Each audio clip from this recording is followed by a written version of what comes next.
It was the early hours of February 14th, 2000. Valentine's Day. A night meant for love, for celebration, for teenagers holding on to young dreams. Instead, the small community of Littleton, Colorado would wake to horror.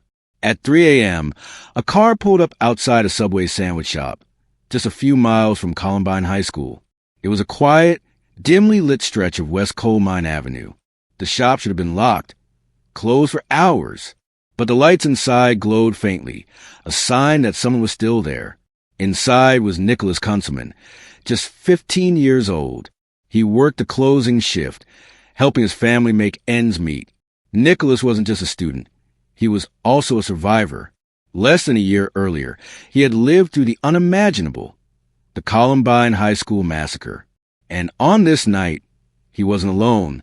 Sitting across from him, keeping him company after his shift, was his girlfriend, Stephanie Hart-Grizzell, 16 years old, a sophomore at Columbine, a bright, artistic soul with her entire life ahead of her. No one knows exactly what happened next, but what police would later reconstruct is chilling. Sometime between 10:45 p.m. and 12:30 a.m., an intruder, or perhaps more than one, entered the Subway. Witnesses later claimed they saw a suspicious man near the store. What is certain is this: Nicholas and Stephanie were attacked with brutal force. Nicholas was shot multiple times, collapsing behind the counter where he had just hours earlier served customers. Stephanie was found nearby, her life also stolen by gunfire. Both teenagers died where they fell. When a coworker arrived later that morning to open the shop, she was met not by the familiar sight of freshly baked bread and sandwich toppings, but by a crime scene that will haunt Littleton forever. For a community still reeling from Columbine, the tragedy was almost unbearable. Just 10 months earlier, they had watched in horror as 13 students and a teacher were gunned down in a school shooting that shocked the world. Nicholas and Stephanie had survived that day. They had walked away. They had carried the trauma, but clung to hope. Now, against all odds, death had found them again. The murders of Nicholas Kunselman and Stephanie Hart-Grizzell raised terrifying questions. Who would target two teenagers who had already survived one of the darkest days in American history? Why? Was it random? Or was there a deeper, more sinister connection? 2 lives stolen, 2 families shattered, and more than 2 decades later, the answers remain elusive. This is a story of young love, survival, and senseless murder. This is a case of Nicholas Kunselman and Stephanie Hart-Grizzell. Before the headlines, before the police tape, before the haunting news footage of yet another tragedy in Littleton, Nicholas Kunselman and Stephanie Hart-Grizzell were simply teenagers. 2 young people caught up in the joys and struggles of adolescence. 2 lives full of promise, their stories intertwined by both fate and love. Nicholas, known as Nick to his friends, was born and raised in Colorado. He grew up in a modest home, surrounded by the kind of everyday challenges and comforts that make up most teenage lives. Nick wasn't the kind of boy who sought the spotlight. He wasn't the loudest or the most popular. Instead, he was steady, kind, and hardworking. At 15 years old, Nick was already juggling the responsibilities of being a high school student with holding down a part-time job.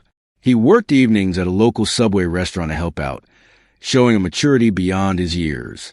While many of his peers were focused on sports, parties, or video games, Nick balanced school and worked quietly, often staying late to close the shop. Friends described him as someone who cared deeply for others, reserved at times, but loyal, someone you could trust. Stephanie, on the other hand, had a creative streak. Just 16 years old, she was full of youthful energy, with an artistic eye and a love for expressing herself. A sophomore at Columbine High School, Stephanie was described by her peers as vibrant, thoughtful, and compassionate. She had an easy smile, the kind that made others feel at ease. Teachers noted her intelligence and her drive, while friends remembered her as the kind of girl who could find beauty even in the smallest details of life. Stephanie came from a close-knit family who adored her. She wasn't just a daughter. She was a friend, a confidant, and a source of joy. When Nick and Stephanie met, it didn't take long for their friendship to blossom into something deeper. They were high school sweethearts, bound by the innocence of first love, but also by the resilience of two souls who had faced more than most teenagers ever should. Stephanie often visited Nick at the Subway shop while he worked, keeping him company as he cleaned and prepared for closing. To outsiders, it may have seemed simple, a teenage girl hanging out at her boyfriend's job. But to them, those evenings were special. A chance to talk, laugh, and escape the shadows of Columbine, even if only for a little while. In the spring of 1999, just before their world changed, Nick and Stephanie were like thousands of other teenagers across the country.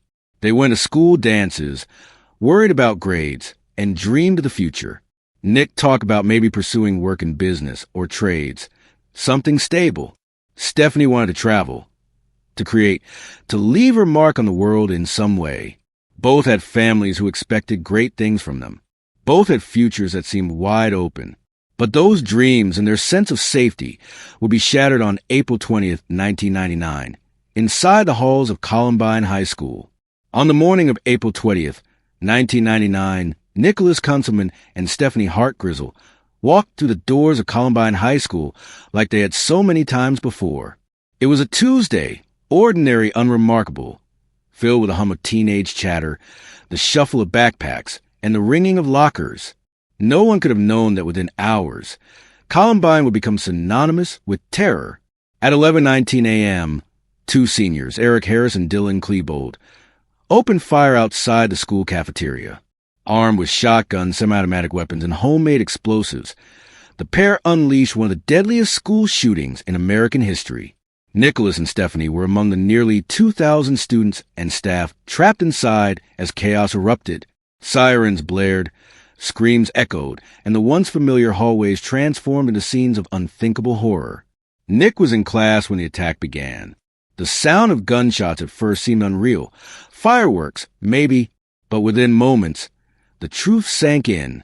Teachers shouted, students ran, and doors slammed shut in panicked attempts to barricade.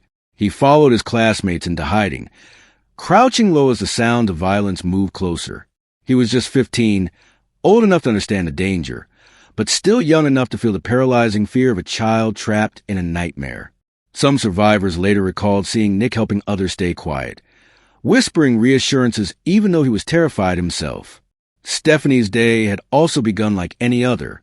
When the shooting started, she too was forced into survival mode. She and her classmates sought cover, trying desperately to stay out of sight as Harris and Klebold moved through the school. The sounds, the blast of shotguns, the screams, the chaos stayed with her long after that day. For Stephanie, the moments of waiting, not knowing whether she would be found, carved a permanent scar. Over the course of 49 minutes, Harris and Klebold murdered 12 students and one teacher, injuring more than 20 others, before taking their own lives in the school library. The massacre shocked the world, sparking debates on gun laws, bullying, mental health, and the role of media. For those inside, it was not politics, it was survival. Nicholas and Stephanie lived through the unimaginable, walking out of Columbine that day with their bodies intact, but their innocence shattered. The days and weeks that followed were filled with funerals, vigils, and grief. For survivors like Nicholas and Stephanie, there was also the silent burden of trauma. Survivors' guilt weighed heavily. Why had they lived when others hadn't? Why had fate spared them? Nick, quiet by nature, withdrew even further. Friends said he seemed more contemplative after Columbine, as if he carried a weight he couldn't put into words. Stephanie leaned on family and friends, but like many survivors, she struggled to reconcile the normal life of a teenager with the darkness she had witnessed. The massacre became a defining chapter in their lives, one that bonded them even more tightly. They had both stared death in the face and survived. Together, they sought comfort in each other, holding on to love as an anchor against the trauma of the past. But less than a year later, on Valentine's Day, death would return for them, this time outside the walls of Columbine. It was the night before Valentine's Day, February 13th, 2000. For most teenagers in Littleton, Colorado, it was a night of anticipation. Flowers, cards, dances, the excitement of young love. For Nicholas Kunselman and Stephanie Hart-Grizzell, it was simply another evening spent together. Nick worked part-time at the local Subway sandwich shop on West Columbine Avenue. He was scheduled to close that night, a routine he had done before. At just 15, Nick was young for such responsibility, but he took pride in his job. Stephanie often came by to keep him company.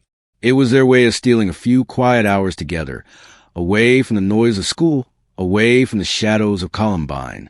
On that night, she sat inside with him, chatting as he cleaned and prepared for closing. The lights inside the store glowed softly against the darkened street. Outside, Littleton was quiet.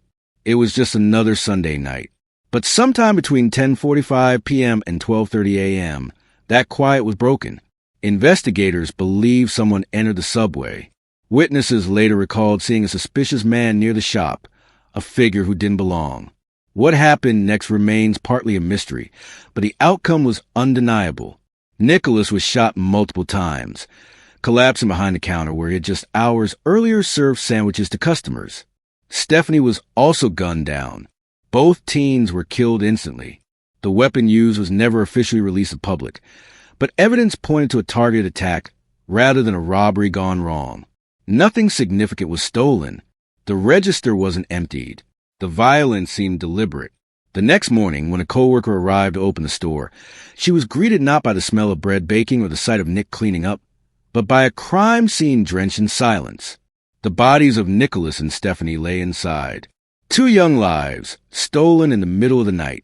The discovery sent shockwaves through Littleton. Word spread quickly. The Columbine community had lost 2 more of its children, not to the school shooters, but to an entirely new and unexpected act of violence. Parents rushed to hold their own children tighter. Survivors of Columbine, who had only just begun to process their trauma, were thrown back into despair. The Kunselman and Hart-Grizzell families were left devastated, blindsided by a loss that seemed too cruel to comprehend. Nicholas and Stephanie had already survived the unimaginable. They had walked out of Columbine alive. But fate, it seemed, was not finished with them. Their deaths posed immediate and terrifying questions. Who had wanted them dead? Why target 2 teenagers working late at night? Was it a random act, or was there a connection to Columbine itself? The murders were not only tragic, they were deeply unsettling. Because just like Columbine, they seemed to defy reason. The murders of Nicholas Kunselman and Stephanie Hart-Grizzell shook Littleton to its core. For families who had just endured the trauma of Columbine, it felt like another cruel strike of fate. For investigators, it was a puzzle with very few pieces. When officers arrived at the Subway restaurant in the early morning hours of February 14th, 2000, they were immediately confronted with a disturbing scene. Nicholas was found behind the counter, multiple gunshot wounds marking the brutality of the attack. Stephanie was nearby, her life cut short by the same barrage of gunfire. There were no signs of forced entry. No shattered glass, no smash locks. Whoever entered that night either found the door unlocked or was let in. What stood out most was what wasn't missing. The register still contained cash. The safe was untouched. This was not a robbery gone wrong. This was something darker. Investigators combed through the crime scene for clues. Bullets were recovered, but the weapon itself was never found. Surveillance cameras, a standard today, were not present in the small Subway shop at the time, leaving detectives with no video evidence of the killer.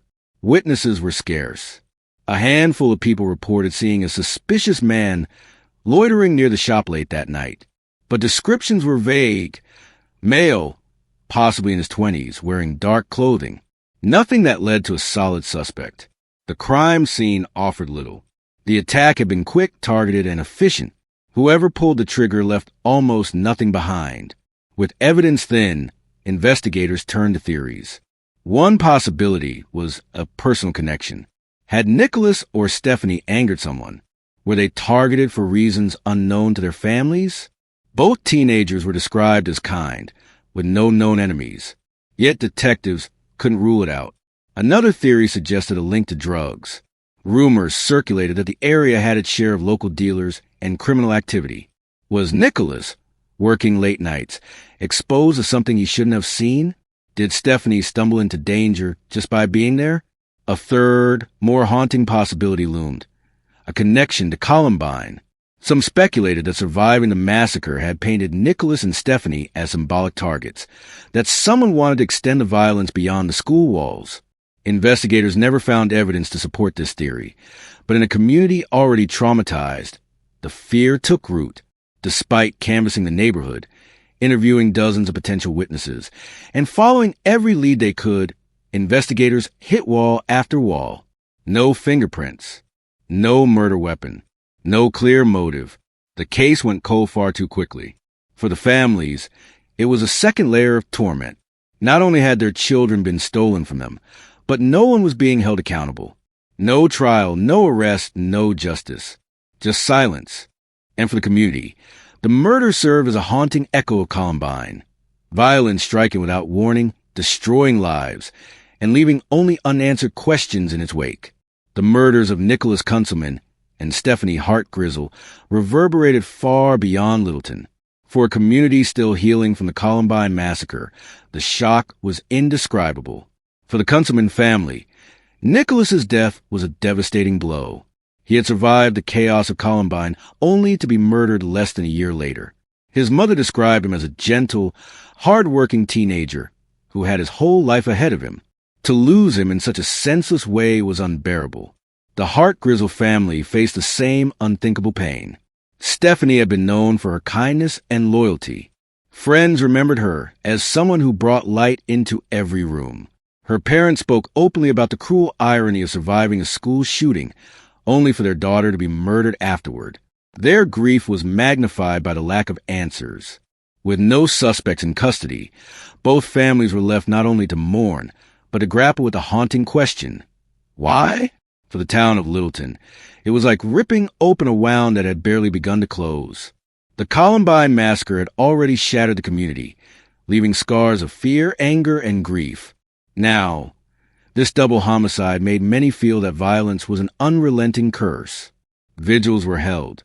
Candles lined sidewalks. At Columbine High School, students gathered to honor Nicholas and Stephanie, two classmates who had endured the same terror as them on April 20th, 1999, only to fall victim to another act of violence. Teachers and counselors spoke about how difficult it was for students to process another tragedy. Survivors of Columbine were forced to relive their trauma, and some began to fear they were being targeted. The national media quickly descended on Littleton once again.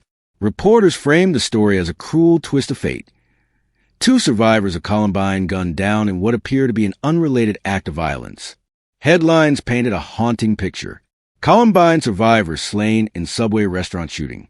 Violence strikes Littleton again. Community mourns second tragedy. Television coverage replayed footage of Columbine from a year before, pairing it with images of the subway crime scene. To the outside world, it was almost unfathomable. Tragedy had struck the same circle of young people not once, but twice. But behind the sensational headlines, families were quietly pleading for dignity, justice, and peace. With media attention came pressure. The public demanded answers. How could two young people, survivors of one of the worst school shootings in American history, be murdered and yet no suspects brought forward? Authorities reassured the community that every lead was being followed, but privately, investigators knew the case was slipping into the category no one wanted to admit. Unsolved.